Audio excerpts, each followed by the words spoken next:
rages on.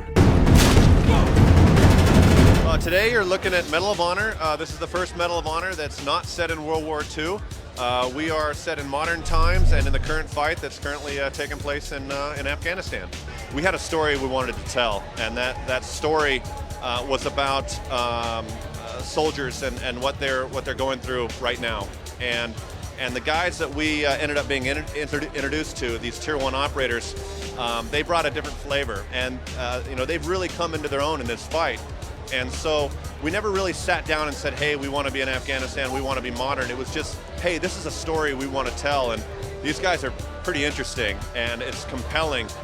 You know, we've talked a lot about the Tier 1 operator, and the Tier 1 operator has really come into its own during this fight. But we also tell the story from the other side, the sledgehammer, the big military side.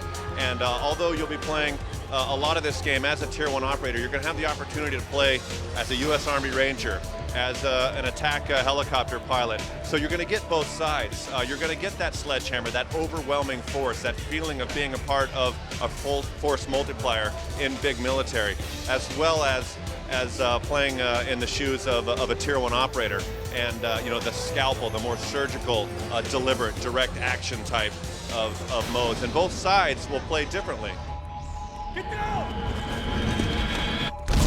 When you do play a Tier 1 operator, you're going to feel like you're doing some pretty cool things, you know, with the weapon systems and the gear and the things that you're employing in this fight. You know, the gee-whiz toys that these guys have access to, you're going to be exposed to that, as well as, you know, when you're playing big military and the hardware, the military force and overwhelming power that comes with being a part of those forces. The shooter genre is highly competitive, and especially in this genre, you know, if you don't show up with a product that's of quality and it's there to do something great, then there's no bother showing up at all. And so, you know, EA has really shown their commitment to this franchise.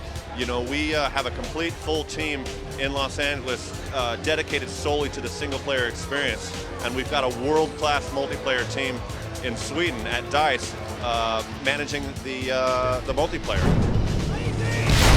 Specific plans as far as when the demo hits, you know, obviously, you know, we'll have something out there for people to try and play.